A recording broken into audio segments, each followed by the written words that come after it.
Përshëndetje gjithëve, ja ku jemi rikthyer në studio, tani për të folur për një temë shumë interesante dhe kjo bazuar në përfundimin e disa studimeve që janë bërë nga ekspertë të kësaj fushë. Po flasim pikërisht për një analizë të re që është botuar në revistën shkencore Molecular Psychiatry, e cila ka zbuluar se nënat e reja janë më të prirura të përjetojnë probleme të shëndetit mendor në javët pas lindjes. Sipas studimit, i cili mbështetet në të dhëna nga 1.8 milion lindje, veçanërisht ky studim është përqendruar në vendet nordike, mes viteve 2003-2019, rreziku për depresion është 20% më i lartë në javët 5 deri në 15 pas lindjes, ndërkohë rreziku për psikozë është 6 deri në 7 herë më i lartë në javët e para dhe mbetet 2 fish më i lartë deri në javën e 20. Ekspertët gjithashtu theksojnë se ndryshe nga gjendja e përkohshme e njohur si baby blues, psikoza pas lindjes është një çrregullim i rëndë që shoqërohet me halucinacione, iluzione, konfuzion, por trajtimi i hershëm ofron shanse të plota për shërim. Studimi nënvizon nevojën që nënat e reja kanë për të monitoruar nga afër në javët e para të paslindjes, pasi kjo periudhë paraqet një rrezik të lartë dhe duket se është pikasur kjo gjendje emocionale dhe fizike e nënave të reja, sidomos pas lindjes, nga dy djemë të cilët kanë krijuar një platformë shumë interesante e quajtur Nën Harmoni. Ne kemi sot në studio njërin prej tyre, të ftuar duke qenë se angazhimet bëjnë të tyre, sidomos në një muaj ku universitetet kanë nisur dhe Kristi dhe Kujtimi janë pedagog posaçërisht në fushën e mjekësisë. Ne sot kemi Kristi Çela në studio, është pedagog dhe gjithashtu fizioterapist, i cili është një prej ideatorëve dhe themeluesve të platformës dhe startupit që sapo përmendëm. Kristi, përshëndetje, mirë se erdhe në studio. Sot do të flasim me Kristin për gjithë këtë udhëtim, për trupin, për mendjen dhe harmoninë që shpesh na mungon, por mund ta rigjejmë absolutisht me pak përpjekje. Krist, do doja ta nisja menjëherë nga platforma për cilën ju keni punuar, por a mendon se është një terren delikat kjo e shëndetit mendor dhe emocional të nënave të reja dhe keni vendosur që ta ndërmerrni këtë hap për ta trajtuar në mënyrë profesionale me njerëzit e duhur rreth jush? Patjetër, është realisht një terren goxha delikat dhe kjo është arsye pse ne donim ta merrnim përsipër këtë gjë. Fenomeni i qasjes në shëndetit mendor dhe sidomos në një situatë ku edhe nëna sapo ka lindur dhe gjithçka tjetër pastaj mbi ngarkohet dhe mbi vendoset mbi situatën e shëndetit të vet nënës, patjetër ka një efekt shumë të madh. Dhe par kjo pak nga aspekti klinik edhe nga eksperjenca që ne kemi në këto fusha, kërkohej në Shqipëri një moment që ne të flisnim për këtë çështje dhe ta trajtojmë këtë çështje në një aspekt më shkencor. Okej. Tani Nën Harmoni, çfarë kuptimi ka harmoni në këtë kontekst të kësaj platforme që ju keni krijuar? Nën Harmoni është një lloj fjalësh nga fjala nën dhe harmoni. Për aspektin harmonik ne donim që të krijonim një mjedis i cili të ndihmonte nënën por edhe babain dhe të dy çiftin në çdo aspekt mundshëm për trajtimin edhe menaxhimin e shtatzanisë, që nga aspekti fizik, që nga aspekti social dhe aspektin emocional. Keni pasur ndonjë rast konkret apo familjar që ju ka frymëzuar që të shtroheni, le të themi, në këtë kontekst të këtij kujdesi? Patjetër, kemi parë në dy dimensione, para në dimensionin klinik, me pacientin që ne punojmë, por edhe në çdo rast social tonë ku ne kemi një të njohur i cili pret një foshnjë apo një person që ka lindur një foshnjë. Dhe shqetësimi kryesor që kemi ose kemi hasur gjithmonë ka qenë fakti ose aspekti emocional ose aspekti fizik apo dhe izolimi social. Dhe kjo na shtyu pastaj të ndërmerrnim përsipër edhe një studim tonin, i cili bëmi nga maternitetet e Tiranës. U ndoqëm me një lloj këshillimi në grup postpartum, 400 nëna të cilët lindën, 400 nëna të reja, dhe aty pa më tepër pastaj edhe fenomenin se çfarë ndodh edhe kur këto 400 nënat ishin bashkë në një komunitet të përbashkët. Ka nevoja për të folur, nevoja për të ndarë eksperjenca, por edhe për të këshilluar ishte goxha e madhe. Çfarë vutre nga ky sondazh që ju realizuat? Cilat ishin ato shenjat e para që shfaqnin nënat e reja pas sjelljes në jetë të fëmijës së tyre? Shenja e parë kryesisht janë pasiguritë. Po sigurisht mbi menaxhimin e foshës dhe mbi përkujdesin e foshës, sidomos në javët e para. Këto pastaj pa siguri mbi vendosen me situata të tjera të ndryshme, të cilat kanë bënë me shëndetin e foshës, me situata në shtëpi apo edhe në rast për shembull të lindjeve multipare ku nëna ka dhe një fëmijë tjetër. Raste specifik ne kemi pasur ankesa, po themi në thonjza, të nënave që ndiheshin më të pasigurta me foshin e parë sesa me foshin e re. Pra, fëmia e parë shkaktonte një lloj stresi dhe mbi ngarkese për shkak se tani ka një dyfishim të përgjegjësisë që ka nënën për fëmijën. Dhe kjo ishte edhe ankesa, po themi, e parë. E parë. A ka ndikuar profesioni yt si fizioterapist në mënyrën se si e shikon shëndetin mendor, pra trupin dhe mendjen si një e tërë? Mendjen, patjetër. Fizioterapia historikisht ka qenë një qasje që ka të bëjë me trupin, por tani ne kemi evoluar disi. Modeli që ne qasim paktën në punën time është modeli biopsikosocial, ku asnjëherë unë nuk mund të bëj diferencën midis mendjes, trupit dhe aspektit social. Pra trupi është kryesisht ankesa primare, por burimi i problemit mund të jetë aspekti emocional dhe aspekti social. Kështu që kjo lidhje gjithashtu na bën shtymë të flasim edhe për këtë çështje më tepër. Tani, si mendon, a flitet mjaftueshëm në ditët e sotme për depresionin pas lindjes? A ka ndryshuar diçka nga viti në vit? Perceptimi im është që me përhapjen e social media flitet disi dhe pa diskutim që ka depërtuar ndoshta edhe në shumë nëna që dikur nuk merrej në konsiderat shqetësimi i saj, por a është ende turpi apo mungesa e informacionit apo mungesa e mbështetjes që e bën këtë temë ndoshta herë të padukshme? Flites, rrjetet sociale kanë efektin e vet, por rrjetet sociale nuk kanë gjithmonë efektin pozitiv. Ajo që shohim ne online është gjithmonë në momentin që një nënë është vulnerabël mjaftueshëm për të folur për simptomat që po has, ka kryesisht edhe paragjykim për këtë gjë. Sepse pritshmëria e shoqërisë është që nëna të jetë shumë e gatshme për të realizuar gjithçka për kujdesin e foshës dhe ky quhet miti i mëmësisë. Dhe në rastet kur nëna shfaq pasiguri apo dhe vulnerabilitet apo dhe pasiguri për po themi kujdesin ndaj foshës, ka shpesh haset me situata që ndihet e gjykuar. Dhe ne bëjmë këtë së shoqërisë sepse vetë aspekti të folurit për shëndetin mendor tek ne është goxha ende i gjykuar. E vërtet. Po, ti përmend rrjetet sociale, po sa kanë ndikuar në shtimin e depresionit tek nënat e reja rrjetet sociale dhe si mund ta përballojnë këtë gjë gjithë ato që ndoshta janë duke na ndjekur tani? Kjo nuk vlen vetëm për nënat që janë shtatzan apo që kanë lindur një foshin, kjo vlen për gjithë. Rrjetet sociale kanë një efekt shumë madhor në krijimin e varësisë në radh të parë dhe varësia më pas çon në shenjat të depresionit. Pra shmangja sa më shumë e konsumimit të informacionit online apo edhe çdo lloj social media duhet më i paksuar, sepse kjo normalisht shkëput pasaj vëmendjen nga gjëra të tjera dhe stimujt të tjerë të mjedisit përreth, qofshin këto sociale, fizike apo emocionale.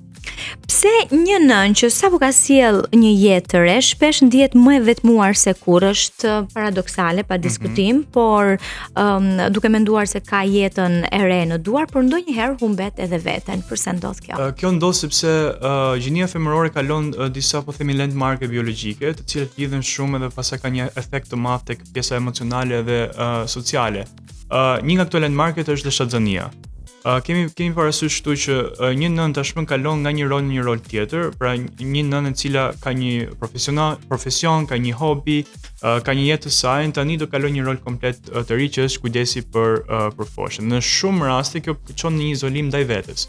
Pra shkëputja komplet nga këto aktivitete apo këto jetë që nëna ka pas bërë më parë tashmë bën që mos të kuptosh edhe veten dhe të kush je ti. Pra ka një lloj krize të vogël eksistencializmi, këtu e cila jep këtë lloj efekti tek nëna, pra këtë lloj izolimi.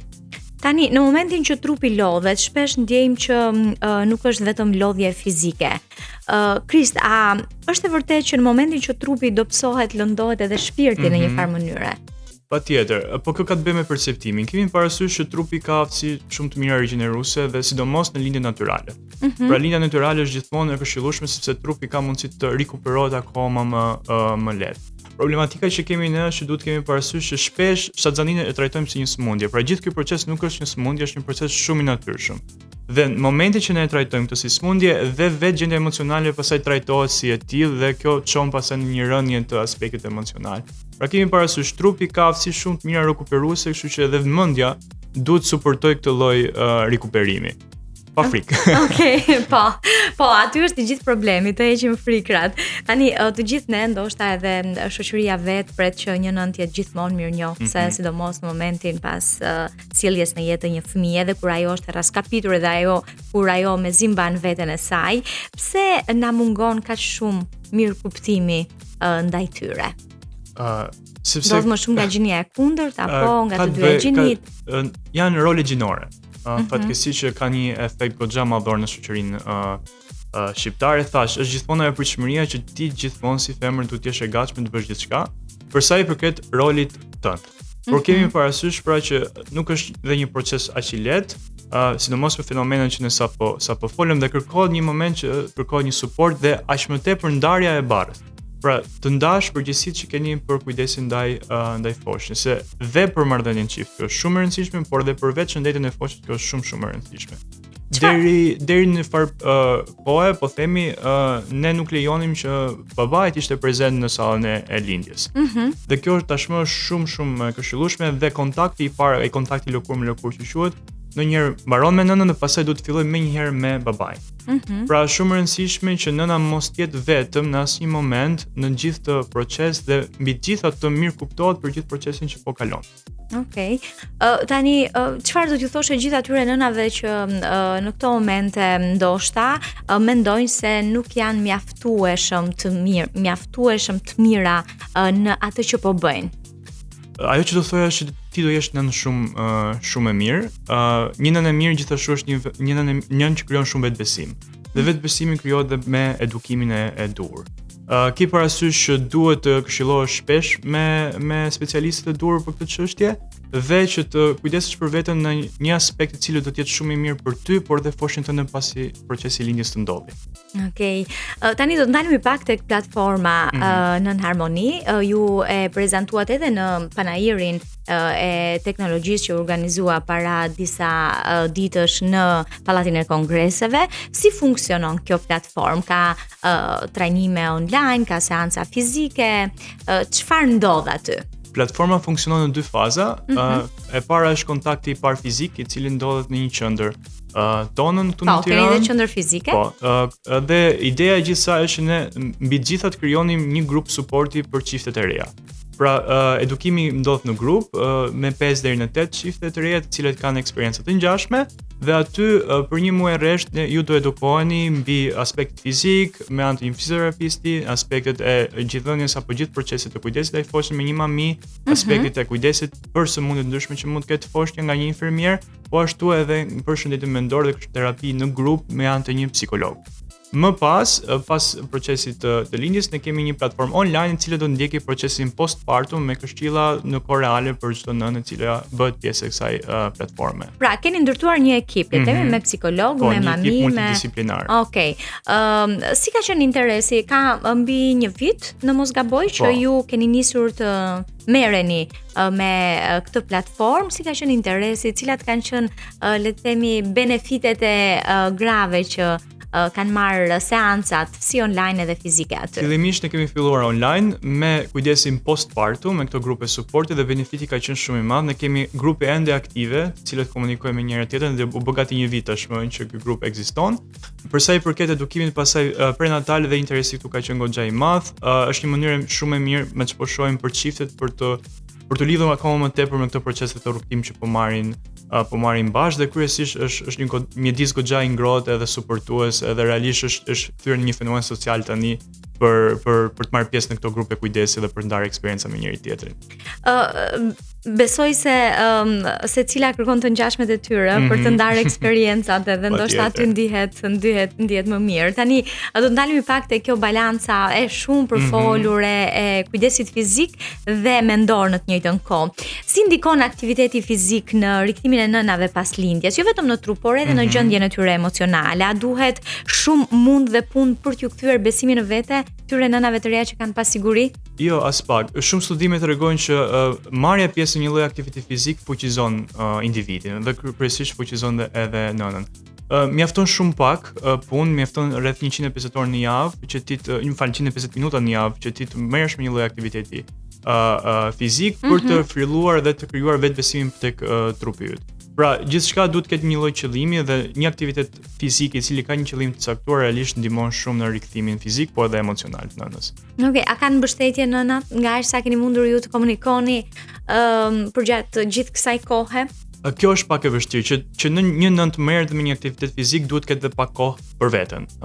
Dhe fakti që tani është Chelsea gjithçka. Kjo është gjithë Chelsea dhe për këtë arsye duhet një lloj suporti nga familjarët, por kryesisht edhe nga partneri për kujdesin e foshnjës në mënyrë që nënat ketë hapësirën për të kryer këto ushtrime fizike. Ajo që kemi vënë re ne është shpesh që nënat ndalojnë në një farë pike të kryerjes së aktivitetit fizik dhe pastaj fillojnë prap ankesat. Dhe arsyeja pse ndalojnë këtë është sepse nuk ka kohë.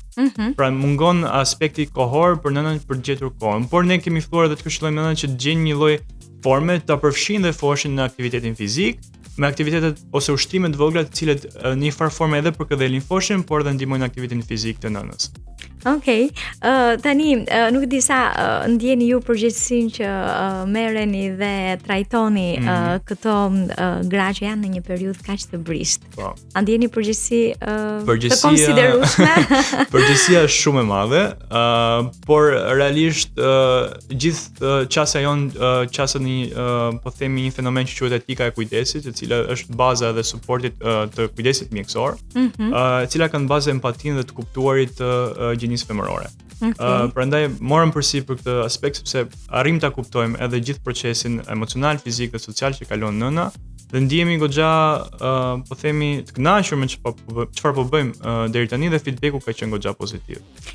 Jam kurioze të di, përgjatë gjithë kësaj periudhe, a ka pasur raste kur kanë qenë partnerët, bashkëshortët, baballarët e këtyre fëmijëve që kanë ardhur në jetë, që ju kanë kontaktuar për të kujdesur për shëndetin mendor së pari të partnereve të tyre, apo jo?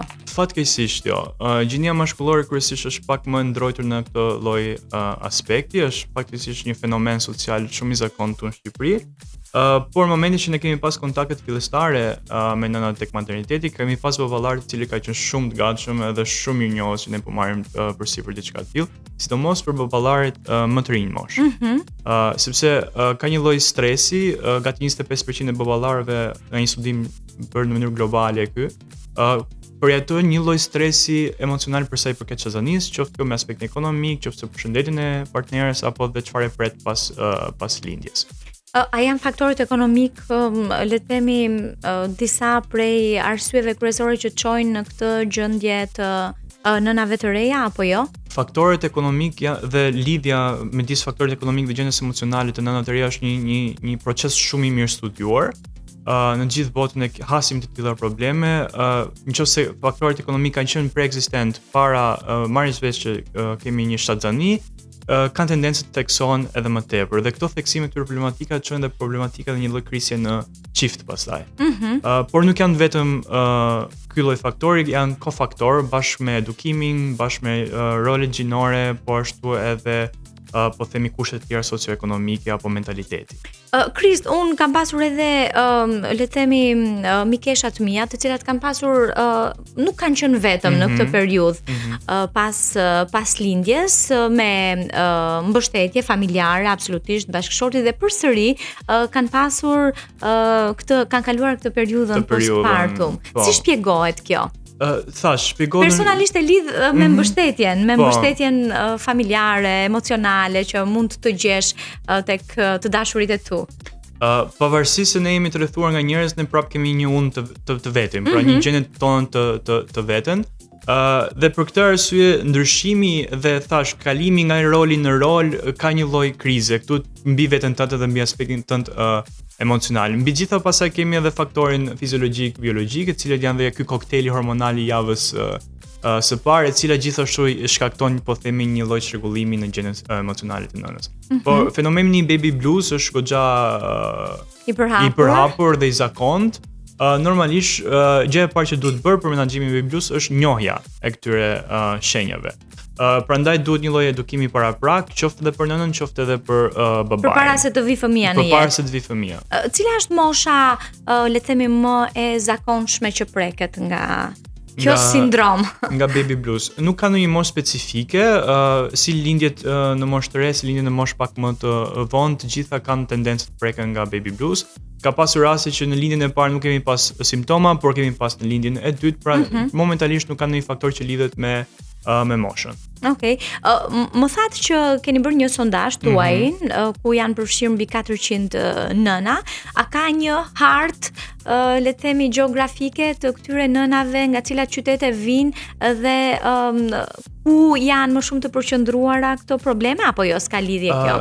Kryesisht ne kemi pasur nëna që kanë ardhur nga Tirana, por edhe nga rrethet. Ajo që vëmë re më tepër se sa lokacioni gjeografik është niveli i edukimit. Në raportet që kemi pasur, niveli më të lartë të depresionit postpartum e shënonin nëna të cili ka një edukim më të ulët, pra që po themi deri në shkollën e mesme, dhe e çuditshme. Por edhe po themi në zona rurale gjithashtu ka qenë disi më e theksuar si fenomen. Dhe kam përshtypjen që atje në këto zona është edhe më e vështirë ta shprehësh edhe të kërkosh ndihmë apo jo? Patjetër, sepse nëse ne hasim në një metropolë si Tirana këtë fenomen, pritet që edhe në zonë rurale kjo të jetë akoma më e theksuar. Më e theksuar, por në ndryshe nga zonat urbane, pa diskutim që kërkesa për ndihmë besoj është pak më e lehtë. Sepse edhe aksesi është disi më i lehtë tek ne. Unë thash, fakti që ne kemi kaq mundësi për të pasur kontakt online, kjo ka ndihmuar goxha, po dhe forma e kontaktit ndonjëherë bëhet në një formë shumë të gabuar. E marrim këtë si fenomen si diçka që hajse do kaloj, nuk e pse sillesh kështu, por kjo nuk është një arsye për t'i thënë një personi këtë, përsa ky person është duke kaluar këtë proces dhe duke e vuajtur si proces. Pra, këshilla ime do ishte edhe për profesionistët që edhe qasja të jetë më empatike dhe këshillimi të bëhet në formë më të duhur. Po, ka histori nga më të çuditshmet edhe me le të themi profesionistët të cilët duket se e kalojnë me komente dhe fjali popullore të gjithë këtë që kalojnë, sidomos nënat e reja. Çfarë mund të bëjnë nënat apo partnerët e tyre për të parandaluar të gjithë këtë që le të themi i pret pas ardhjes në jetë të fëmijës së tyre? Gjë e parë që ne këshillojmë është që të edukohen së bashku.